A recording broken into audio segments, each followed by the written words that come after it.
ਸੋਚਿਆ ਤਾਂ ਮੈਂ ਵੀ ਸੀ ਉਹਦੇ ਬਾਰੇ, ਪਰ ਕਦੇ ਵਿਸ਼ਵਾਸ ਜਿਹਾ ਹੀ ਨਹੀਂ ਬਣਿਆ। ਪਰ ਨਿਸ਼ਾ ਤੇ ਦੀਦੀ ਦੇ ਕਹਿਣ ਤੇ ਮੈਂ ਉਹਦੀ ਗੱਲ ਸੁਣਨ ਲਈ ਤਿਆਰ ਹੋ ਗਈ।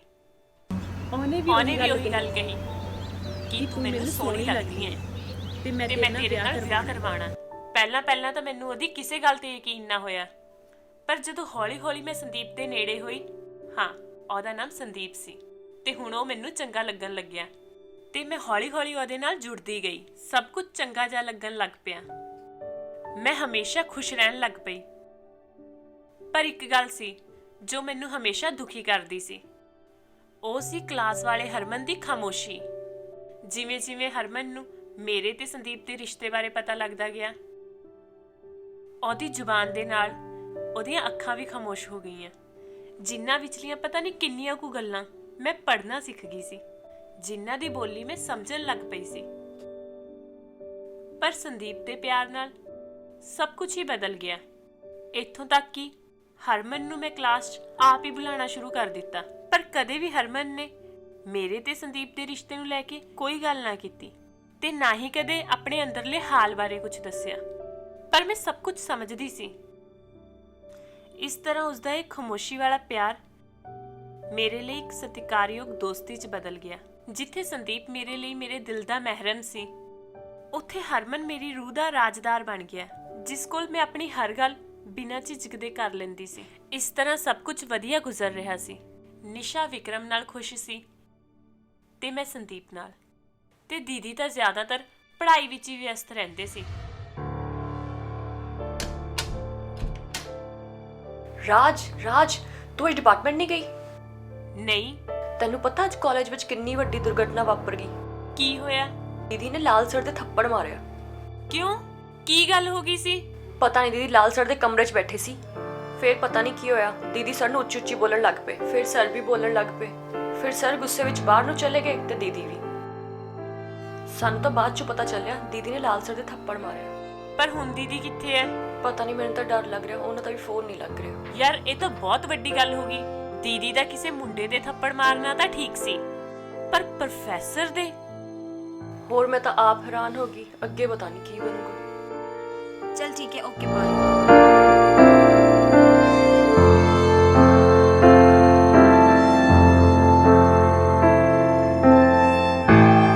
दीदी निशा की कह रही है कि आज डिपार्टमेंट होया की सी? होना की सी? ਉਹ ਸਾਲਾ ਹੈ ਹੀ ਐਸੇ ਕਾਬਿਲ। ਪਰ ਦੀਦੀ ਹੋਇਆ ਕੀ ਸੀ ਜਦੋਂ ਤੁਸੀਂ ਉਹਦੇ ਥੱਪੜ ਜੜਤਾ? ਉਹ ਯਾਰ ਮੈਂ ਉਹਦੇ ਕਮਰੇ 'ਚ ਬੈਠੀ ਨਾ ਆਪਣੇ ਟੌਪਿਕ ਬਾਰੇ ਡਿਸਕਸ ਕਰ ਰਹੀ ਸੀ। ਪਹਿਲਾਂ ਤਾਂ ਹੋਰ ਹੀ ਗੱਲਾਂ ਜੀਆਂ ਮਾਰੀ ਗਿਆ, ਫੇਰ ਗੱਲ ਕਰਦਾ ਕਰਦਾ ਟੇਬਲ ਦੇ ਹੇਠਾਂ ਦੀ ਮੇਰੇ ਪੈਰ ਤੇ ਪੈਰ ਲਾਉਣ ਲੱਗ ਗਿਆ। ਮੈਂ ਚੁੱਪ ਰਹੀ ਤੇ ਆਪਣਾ ਪੈਰ ਸਾਈਡ ਤੇ ਕਰ ਲਿਆ, ਪਰ ਉਹ ਫੇਰ ਨਾ ਹਟਿਆ।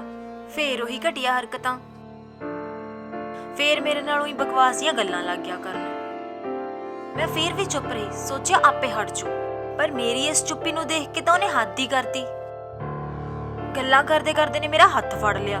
ਬਸ ਫੇਰ ਕੀ ਸੀ, ਮੈਨੂੰ ਆ ਗਿਆ ਗੁੱਸਾ ਤੇ ਮੈਂ ਉਹਦੇ ਥੱਪੜ ਜੜਤਾ। ਫਿਰ ਦੀਦੀ ਫਿਰ ਕੀ ਹੋਇਆ? ਹੋਣਾ ਕੀ ਸੀ, ਫਿਰ ਲੱਗ ਗਿਆ ਬਕਵਾਸ ਜੀ ਕਰ, ਮੈਂ ਆ ਕਰ ਦੂੰ, ਮੈਂ ਵਾਹ ਕਰ ਦੂੰ, ਤੇਰਾ ਕਰੀਅਰ ਬਰਬਾਦ ਕਰ ਦੂੰ। ਮੈਂ ਕਿਹਾ ਤੇਰੇ ਤੋਂ ਜੋ ਹੁੰਦਾ ਤੂੰ ਕਰ ਲੈ। ਮੈਂ ਕਿਹਾ ਤੇਰੇ ਜਿਹੇ ਘਟੀਆ ਬੰਦੇ ਨੂੰ ਗੁਰੂ ਕਹਿਣ ਨਾਲੋਂ ਨਾ ਘਰ ਬੈਠਣਾ ਜ਼ਿਆਦਾ ਪਸੰਦ ਕਰੂੰਗੀ। ਨਾਲੇ ਤੂੰ ਮੇਰਾ ਕਰੀਅਰ ਬਰਬਾਦ ਕਰਨ ਵਾਲਾ ਕੌਣ ਹੁੰਦਾ? ਆਪਣਾ ਕਰੀਅਰ ਤਾਂ ਮੈਂ ਆਪਣੇ ਦਮ ਤੇ ਬਣਾਉਂਗੀ। ਦੀਦੀ ਤੁਸੀਂ ਜੋ ਵੀ ਕੀਤਾ ਬਿਲਕੁਲ ਸਹੀ ਕੀਤਾ, ਉਹਦੇ ਨਾਲ ਐਦਾਂ ਹੀ ਹੋਣਾ ਚਾਹੀਦਾ ਸੀ।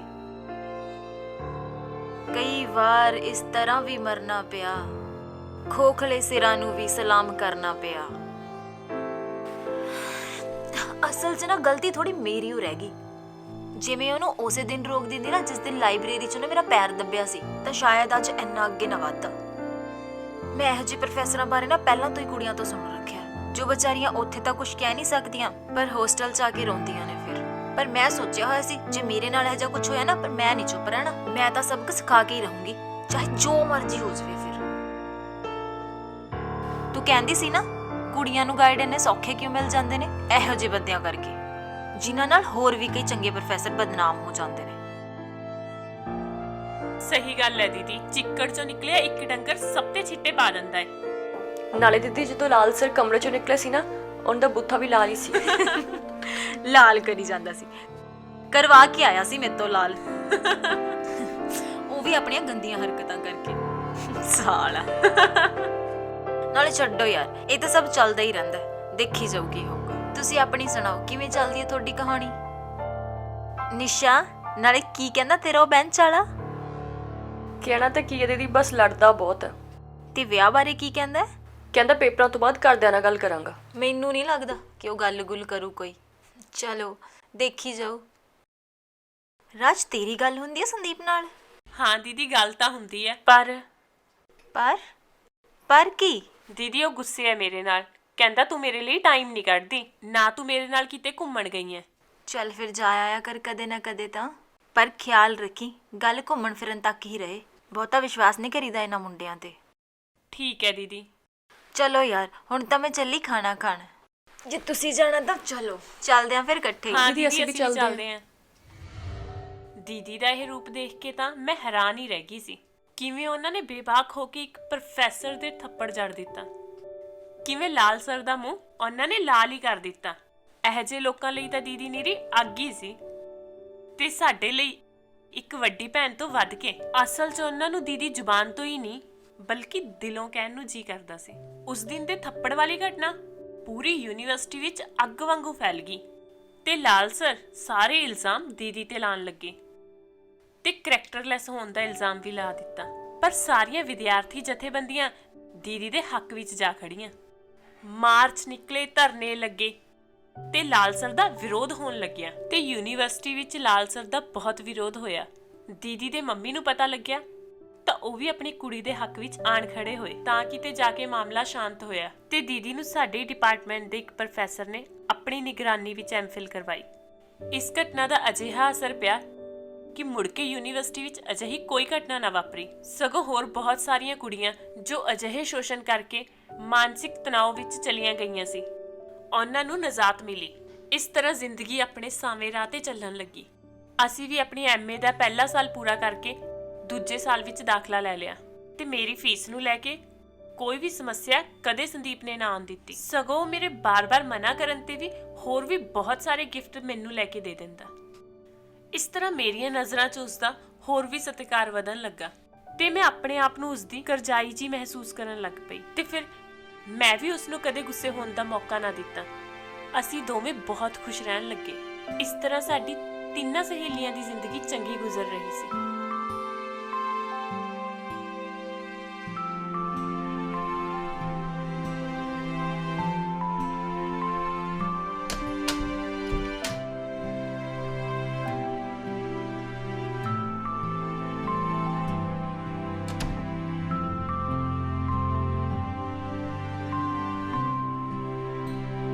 ਕੀ ਗੱਲ ਰਾਜ, ਬੜੀ ਚੁੱਪ ਜਿਹੀ ਆ? ਨਹੀਂ, ਕੁਛ ਨਹੀਂ।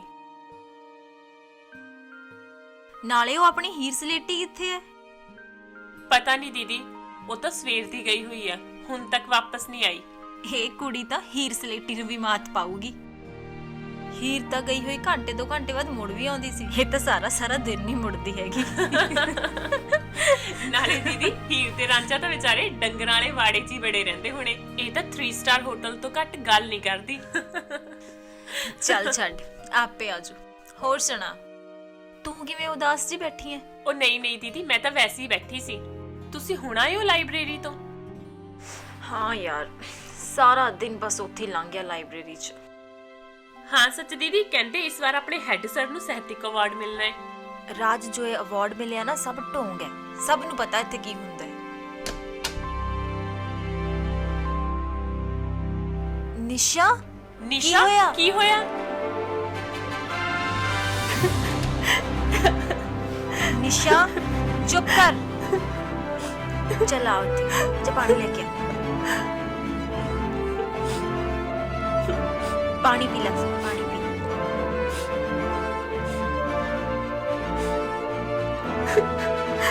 ਕੀ ਹੋਇਆ ਨਿਸ਼ਾ? ਕੀ ਹੋਇਆ ਨਿਸ਼ਾ? ਨਿਸ਼ਾ, ਨਿਸ਼ਾ ਕੀ ਹੋਇਆ? ਨਿਸ਼ਾ, ਨਿਸ਼ਾ ਚੁੱਪ ਕਰ। ਕੀ ਹੋਇਆ? ਕੀ ਹੋਇਆ ਨਿਸ਼ਾ? ਨਿਸ਼ਾ, ਹੋਇਆ ਕੀ ਹੈ? ਤੂੰ ਕਿੱਥੇ ਗਈ ਸੀ? ਕਿੱਥੋਂ ਆਈ ਹੈ ਤੂੰ? ਦੀਦੀ, ਅੱਜ ਮੇਰੇ ਸਵੇਰੇ ਵਿਕਰਮ ਦਾ ਫੋਨ ਆਇਆ ਸੀ। ਕਹਿੰਦਾ ਅੱਜ ਆਪਾਂ ਸਿਟੀ ਘੁੰਮਣ ਜਾਣਾ ਹੈ। ਮੈਂ ਹਮੇਸ਼ਾ ਦੀ ਤਰ੍ਹਾਂ ਹਾਂ ਕਰਤੀ ਤੇ ਮੈਂ ਉਹਦੇ ਨਾਲ ਚਲੀ ਗਈ। ਉਹਦੇ ਕੋਲੇ ਅੱਜ ਉਹਦੇ ਦੋਸਤ ਦੀ ਗੱਡੀ ਸੀ ਤੇ ਮੈਂ ਖੁਸ਼ੀ-ਖੁਸ਼ੀ ਉਹਦੇ ਕੋਲ ਬੈ ਗਈ। ਬਸ ਚੁੱਪ ਕਰ। ਫੇਰ ਕੀ ਹੋਇਆ? ਫਿਰ ਦੀਦੀ ਅਸੀਂ ਸਿਟੀ ਚਲੇ ਗਏ। ਉੱਥੇ ਉਹਦੇ 3 ਦੋਸਤ ਵੀ ਮਿਲ ਗਏ ਜਿਨ੍ਹਾਂ ਨਾਲ ਮੈਂ ਫੋਨ ਤੇ ਗੱਲ ਕਰਦੀ ਹਾਂ। ਅਸੀਂ ਸਾਰੇ ਰਲ ਕੇ ਇੰਜੋਏ ਕਰਨ ਲੱਗੇ। ਉਹਨਾਂ ਨੇ ਪਾਰਟੀ ਕੀਤੀ ਤੇ ਨਾਲੇ ਸਿਟੀ 'ਚ ਘੁੰਮਦੇ ਰਹੇ। ਫਿਰ ਉਹ ਮੈਨੂੰ ਤੇ ਵਿਕਰਮ ਨੂੰ ਕਿਸੇ ਹੋਟਲ ਦੇ ਬਾਹਰ ਉਤਾਰ ਕੇ ਆਪ ਚਲੇ ਗਏ ਤਿੰਨੋਂ। ਫਿਰ ਵਿਕਰਮ ਨੇ ਆਪਣੇ ਰੂਮ 'ਚ ਬੀਅਰ ਮੰਗਵਾ ਲਈ ਤੇ ਮੈਨੂੰ ਪਿਲਾਉਣ ਦੀ ਜ਼ਿੱਦ ਕਰਨ ਲੱਗੇ। ਮੈਂ ਉਹਦੀ ਜ਼ਿੱਦ ਤੇ ਮੰਨ ਵੀ ਗਈ ਤੇ ਅਸੀਂ ਦੋਨੇ ਖਾਣ ਪੀਣ ਲੱਗ ਪਏ। ਫਿਰ ਕੁਝ ਦੇਰ ਬਾਅਦ ਉਹ ਤਿੰਨੋਂ ਵੀ ਵਾਪਸ ਆ ਗਏ। ਪਹਿਲਾਂ ਤਾਂ ਅਸੀਂ ਗੱਲਾਂ ਕਰਦੇ ਰਹੇ, ਫਿਰ ਉਹ ਮੇਰੇ ਨਾਲ ਬਦਤਮੀਜ਼ੀਆਂ ਕਰਨ ਲੱਗੇ। ਪਰ ਵਿਕਰਮ ਨੇ ਉਹਨਾਂ ਨੂੰ ਕੁਝ ਨਹੀਂ ਕਿਹਾ? ਉਹ ਤਾਂ ਆਪ ਉਹਨਾਂ ਨਾਲ ਰੜਿਆ ਹੋਇਆ ਸੀ ਤੇ ਮੈਨੂੰ ਜਾਨਵਰਾਂ ਵਾਂਗੂ ਟੋਚਣ ਲੱਗਿਆ। ਫੇਰ ਤੈਨੂੰ ਇੱਥੇ ਨਹੀਂ ਆਉਣਾ ਚਾਹੀਦਾ ਸੀ, ਸਿੱਧਾ ਪੁਲਿਸ ਸਟੇਸ਼ਨ ਜਾਣਾ ਚਾਹੀਦਾ ਸੀ। ਪਰ ਹੁਣ ਤੂੰ ਦੇਖ, ਜੋ ਤੂੰ ਨਹੀਂ ਕਰ ਸਕੀ ਨਾ, ਹੁਣ ਮੈਂ ਕਰਦੀ ਹਾਂ। ਚੁੱਪ ਕਰ। ਨਾ ਦੀਦੀ ਨਾ, ਪਲੀਜ਼ ਰਹਿਣ ਦਿਓ ਦੀਦੀ, ਪੁਲਿਸ ਨੂੰ ਫੋਨ ਨਾ ਕਰਿਓ। ਮੈਂ ਬਰਬਾਦ ਹੋ ਜਾਊਂਗੀ, ਮੇਰੇ ਮਾਪੇ ਜਿਉਂਦੇ ਮਰ ਜਾਣਗੇ ਦੀਦੀ। ਬਰਬਾਦ ਤਾਂ ਤੂੰ ਹੁਣ ਹੋ ਹੀ ਗਈ ਹੈ, ਹੁਣ ਹੋਰ ਕੀ ਬਰਬਾਦ ਹੋਏਂਗੀ। ਪਰ ਮੈਂ ਉਹਨਾਂ ਦਰਿੰਦਿਆਂ ਨੂੰ ਨਹੀਂ ਛੱਡ ਸਕਦੀ। ਪਲੀਜ਼ ਦੀਦੀ, ਪਲੀਜ਼ ਨਾ ਕਰੋ। ਇਸੇ ਲਈ ਤੁਹਾਨੂੰ ਬਾਰ-ਬਾਰ ਕਹਿੰਦੀ ਸੀ ਇਹਨਾਂ ਮੁੰਡਿਆਂ ਤੇ ਭਰੋਸਾ ਨਾ ਕਰਿਆ ਕਰੋ। ਪਰ ਨਹੀਂ, ਤੂੰ ਮੇਰੀ ਇੱਕ ਨਹੀਂ ਸੁਣੀ ਹੈਗੀ। ਕਰਵਾ ਲਈ ਨਾ ਹੁਣ ਆਪਣੀ ਜ਼ਿੰਦਗੀ ਬਰਬਾਦ। ਇਹਨਾਂ ਸਾਲੇ ਮੁੰਡਿਆਂ ਦਾ ਕੀ ਜਾਂਦਾ, ਪਰ ਇਹ ਦਰਦ ਤਾਂ ਸਾਰੀ ਉਮਰ ਕੁੜੀਆਂ ਨੂੰ ਭੋਗਣਾ ਪੈਂਦਾ ਹੈ ਨਾ। ਇਸੇ ਲਈ ਮੈਨੂੰ ਇਹਨਾਂ ਮੁੰਡਿਆਂ ਤੋਂ ਨਫ਼ਰਤ ਹੈ। ਜੋ ਮੈਂ ਕਰਦੀ ਹਾਂ ਨਾ, ਇਹਨਾਂ ਲਈ ਤਾਂ ਉਹੀ ਠੀਕ ਹੈ। ਬਸ ਇਹਨਾਂ ਨੂੰ ਤਾਂ ਕੁੱਤੇ ਬਣਾ ਕੇ ਰੱਖੋ, ਲੇਲਕੜੀਆਂ ਕੱਢਦੇ ਕੁੱਤੇ।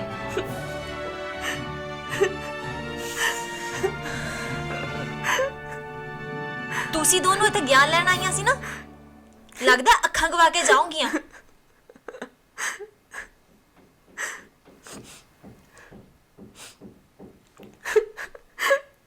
ਦੀਦੀ ਇਹ ਕੰਬੀ ਜਾਂਦੀ ਹੈ, ਇਹਨੂੰ ਬੁਖਾਰ ਵੀ ਬਹੁਤ ਹੈ, ਇਹਨੂੰ ਆਪਾਂ ਦਵਾਈ ਦਵਾ ਲਿਆਨੇ। ਚੱਲ ਚੁੱਪ ਕਰ, ਚੁੱਪ ਕਰ, ਚੱਲ ਖੜੀ ਹੋ। ਨਿਸ਼ਾ ਦੀ ਇਹ ਹਾਲਤ ਦੇਖ ਕੇ ਤਾਂ ਨਫ਼ਰਤ ਹੁੰਦੀ ਹੈ ਇਸ ਪਿਆਰ ਨਾਮ ਦੀ ਸ਼ੈ ਤੋਂ। ਇਹ ਹਸ਼ਰ ਹੁੰਦਾ ਹੈ ਪਿਆਰ ਦਾ। ਦੀਦੀ ਸੱਚ ਹੀ ਕਹਿੰਦੇ ਆ, ਇਹ ਮੁੰਡੇ ਤਾਂ ਲੇਲਕੜੀਆਂ ਕੱਢਦੇ ਹੀ ਚੰਗੇ ਲੱਗਦੇ ਆ। ਇੱਕ ਵਾਰ ਤਾਂ ਇਹ ਸਭ ਦੇਖ ਕੇ ਮੈਂ ਵੀ ਅੰਦਰੋਂ ਕੰਬ ਗਈ ਸੀ ਕਿ ਮੇਰਾ ਵੀ ਆਹੀ ਹਾਲ ਹੋਵੇਗਾ। ਮੈਂ ਵੀ ਤਾਂ ਜੁੜੀ ਹੋਈ ਹਾਂ ਕਿਸੇ ਨਾ ਕਿਸੇ ਤਰ੍ਹਾਂ। ਮੈਂ ਵੀ ਤਾਂ ਆਪਣਾ ਸਭ ਕੁਝ ਸੌਂਪ ਦਿੱਤਾ ਸੰਦੀਪ ਨੂੰ। ਬੇਸ਼ੱਕ ਇਸ ਗੱਲ ਦਾ ਪਰਦਾ ਮੈਂ ਦੀਦੀ ਤੋਂ ਰੱਖਿਆ ਹੋਵੇ, ਪਰ ਮੇਰੇ ਤੇ ਸੰਦੀਪ 'ਚ ਤਾਂ ਕੋਈ ਪਰਦਾ ਨਹੀਂ। ਕੋਈ ਵੀ ਅਜਿਹੀ ਹੱਦ ਨਹੀਂ ਜੋ ਲੰਘਣੀ ਰਹਿੰਦੀ ਹੋਵੇ ਕਿ ਸੰਦੀਪ ਵੀ ਮੇਰੇ ਨਾਲ ਏਦਾਂ ਹੀ। ਇਹ ਸਭ ਕੁਝ ਸੋਚ ਕੇ ਤਾਂ ਮੇਰੇ ਰੌਂਗਟੇ ਹੀ ਖੜੇ ਹੋ ਜਾਂਦੇ ਆ। ਫਿਰ ਦੂਜੀ ਪਲ ਖਿਆਲ ਆਉਂਦਾ ਹੈ ਕਿ ਨਹੀਂ, ਸੰਦੀਪ ਤਾਂ ਮੈਨੂੰ ਆਪਣੀ ਜਾਨ ਤੋਂ ਵੀ ਵੱਧ ਕੇ ਰੱਖਦਾ ਹੈ। ਉਹ ਮੇਰੇ ਨਾਲ ਏਦਾਂ ਨਹੀਂ ਕਰ ਸਕਦਾ। ਨਾਲੇ ਉਹਨੇ ਤਾਂ ਮੇਰੇ ਬਾਰੇ ਕਦੇ ਕਿਸੇ ਨਾਲ ਗੱਲ ਵੀ ਨਹੀਂ ਕੀਤੀ। ਸਾਡੇ ਦੋਹਾਂ ਬਾਰੇ ਕਿਸੇ ਨੂੰ ਦੱਸਿਆ ਵੀ ਨਹੀਂ। ਮਿਲਾਣਾ ਤਾਂ ਬਹੁਤ ਦੂਰ ਦੀ ਗੱਲ ਹੈ। ਉਹਨੇ ਤਾਂ ਕਦੇ ਕਿਸੇ ਸਾਹਮਣੇ ਮੇਰੇ ਨਾਲ ਫੋਨ ਤੇ ਵੀ ਗੱਲ ਨਹੀਂ ਕੀਤੀ। ਪਰ ਦੂਜੇ ਹੀ ਪਲ ਖਿਆਲ ਆਉਂਦਾ ਹੈ ਕਿ ਇਹਨਾਂ ਮੁੰਡਿਆਂ ਦਾ ਬਦਲਦਿਆਂ ਪਤਾ ਨਹੀਂ ਲੱਗਦਾ। ਨਿਸ਼ਾ ਵੀ ਤਾਂ ਏਦਾਂ ਹੀ ਭਰੋਸਾ ਕਰਦੀ ਸੀ ਵਿਕਰਮ ਤੇ, ਜਿਵੇਂ ਮੈਂ ਕਰਦੀ ਹਾਂ ਸੰਦੀਪ ਤੇ। ਇਹ ਸਭ ਸੋਚ ਕੇ ਤਾਂ ਮੈਨੂੰ ਵੀ ਤਰੇਲੀਆਂ ਆਉਣ ਲੱਗ ਪਈਆਂ ਤੇ ਮੈਂ ਵੀ ਆਪਣੇ ਆਪ ਨੂੰ ਇਹ ਪਿਆਰ ਦੇ ਜੰਜਾਲ 'ਚ ਫਸਿਆ ਹੋਇਆ ਮਹਿਸੂਸ ਕਰਦੀ। ਜਦੋਂ ਸੋਚ-ਸੋਚ ਕੇ ਥੱਕ ਜਾਂਦੀ ਤਾਂ ਸਿਰਫ ਇੱਕੋ ਸ਼ੈ ਸੀ ਜੋ ਮੈਨੂੰ ਜ਼ਿੰਦਗੀ ਨਾਲ ਜੋੜਦੀ। ਉਹ ਸੀ ਹਰਮਨ ਦੀਆਂ ਖਾਮੋਸ਼ ਅੱਖਾਂ, ਜਿਨ੍ਹਾਂ 'ਚ ਮੈਂ ਆਪਣੇ ਆਪ ਨੂੰ ਦੇਖ ਪਾਉਂਦੀ। ਉਹ ਹਰਮਨ ਹੀ ਸੀ ਜੋ ਮੈਨੂੰ ਟੁੱਟਣ ਤੋਂ ਬਚਾ ਲੈਂਦਾ ਸੀ। ਇੰਨਾ ਭਰੋਸਾ ਤਾਂ ਮੈਂ ਕਦੇ ਸੰਦੀਪ ਤੇ ਵੀ ਨਾ ਕਰ ਸਕੀ ਜਿੰਨਾ ਮੈਨੂੰ ਹਰਮਨ ਤੇ ਹੋ ਗਿਆ ਸੀ। ਬਸ ਇਹੀ ਸਭ ਸੋਚ ਕੇ ਮੈਂ ਜ਼ਿੰਦਗੀ ਜਿਉਣ ਲੱਗ ਪਈ ਤੇ ਨਿਸ਼ਾ ਦੀ ਇਸ ਘਟਨਾ ਦੀ ਖਬਰ ਅਸੀਂ ਤਿੰਨਾਂ ਸਹੇਲੀਆਂ ਤੋਂ ਬਿਨਾਂ ਬਾਹਰ ਕਿਤੇ ਨਾ ਜਾਣ ਦਿੱਤੀ ਤੇ ਨਾ ਹੀ ਕੋਈ ਕਦਮ ਚੁੱਕਿਆ, ਜਿਵੇਂ ਕਿ ਰਣਜੋਤ ਦੀਦੀ ਚਾਹੁੰਦੇ ਸੀ।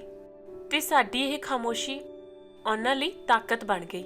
ਉਹਨਾਂ ਵਿੱਚੋਂ ਇੱਕ ਦਾ ਬਾਪ ਰਾਜਨੀਤਿਕ ਦਲ ਦਾ ਲੀਡਰ ਸੀ। ਇਹੀ ਗੱਲ ਦਾ ਫਾਇਦਾ ਚੁੱਕ ਕੇ ਉਹਨਾਂ ਨੇ ਇਸ ਘਟਨਾ ਨੂੰ ਇੱਕ ਨਵਾਂ ਰੰਗ ਦਿੱਤਾ ਤੇ ਯੂਨੀਵਰਸਿਟੀ ਵਿੱਚ ਫੈਲਾ ਦਿੱਤਾ ਕਿ ਨਿਸ਼ਾ ਇੱਕ ਕਾਲ ਗਰਲ ਹੈ ਤੇ ਉਹ ਪੈਸੇ ਲੈ ਕੇ ਮੁੰਡਿਆਂ ਨਾਲ ਜਾਂਦੀ ਹੈ। ਇਹ ਰੰਗ ਐਸਾ ਸੀ ਜਿਸ ਦੀ ਬਦਨਾਮੀ ਦੇ ਛਿੱਟੇ ਕੱਲੀ ਨਿਸ਼ਾ ਦੀ ਚਿੱਟੀ ਰੂਹ ਤੇ ਹੀ ਪਏ।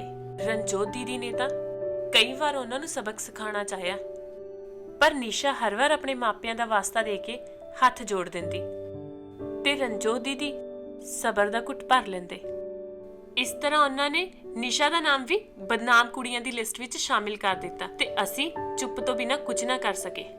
ਨਿਸ਼ਾ ਯੂਨੀਵਰਸਿਟੀ ਵਿੱਚ ਤਾਂ ਰਹਿ ਰਹੀ ਸੀ, ਪਰ ਇੱਕ ਜਿਉਂਦਾ ਲਾਸ਼ ਬਣ ਕੇ, ਜਿਵੇਂ ਉਹ ਹੱਸਣਾ ਖੇਡਣਾ ਤਾਂ ਭੁੱਲ ਹੀ ਗਈ ਹੋਵੇ। ਇਸ ਤਰ੍ਹਾਂ ਅਸੀਂ ਇਸ ਦਮ ਘੁੱਟੂ ਹਵਾ ਵਿੱਚ ਸਾਹ ਲੈ ਕੇ ਫਿਰ ਤੋਂ ਜ਼ਿੰਦਗੀ ਜਿਉਣ ਦੀ ਕੋਸ਼ਿਸ਼ ਕਰਨ ਲੱਗੇ ਤੇ ਨਿਸ਼ਾ ਨੂੰ ਵੀ ਵੱਧ ਤੋਂ ਵੱਧ ਖੁਸ਼ ਰੱਖਣ ਦੀ ਕੋਸ਼ਿਸ਼ ਕਰਨ ਲੱਗੇ। ਖਾਸ ਕਰਕੇ ਰਣਜੋਤ ਦੀਦੀ ਨੇ ਤਾਂ ਨਿਸ਼ਾ ਨੂੰ ਕਦੇ ਡੋਲਣ ਨਹੀਂ ਦਿੱਤਾ। ਹਮੇਸ਼ਾ ਆਪਣੀ ਉਦਾਹਰਨ ਦਿੰਦੇ ਕਿ ਦੇਖ, ਲੋਕ ਮੈਨੂੰ ਕਿੰਨਾ ਕੁਝ ਕਹਿੰਦੇ ਐ, ਮੈਂ ਕਦੇ ਪਰਵਾਹ ਕੀਤੀ ਐ? ਸੱਚਮੁੱਚ ਉਹ ਸਿਰਫ ਦੀਦੀ ਹੀ ਸੀ ਜਿਨ੍ਹਾਂ ਨੇ ਸਾਨੂੰ ਬਚਾ ਰੱਖਿਆ ਸੀ। ਪਰ ਪੇਪਰਾਂ ਦੇ ਦਿਨਾਂ 'ਚ ਆ ਕੇ ਮੇਰੀ ਵੀ ਤਬੀਅਤ ਕੁਝ ਠੀਕ ਨਾ ਰਹਿਣ ਲੱਗੀ। ਸੰਦੀਪ ਪੂਰਾ ਖਿਆਲ ਰੱਖਦਾ ਤੇ ਵਾਰ-ਵਾਰ ਫੋਨ ਕਰਕੇ ਪੁੱਛਦਾ ਰਹਿੰਦਾ, ਪਰ ਮੈਨੂੰ ਬੁਰੇ-ਬੁਰੇ ਖਿਆਲ ਆਉਂਦੇ ਰਹਿੰਦੇ ਤੇ ਮੈਂ ਅੰਦਰੋਂ ਅੰਦਰ ਘੁੱਟਦੀ ਰਹਿੰਦੀ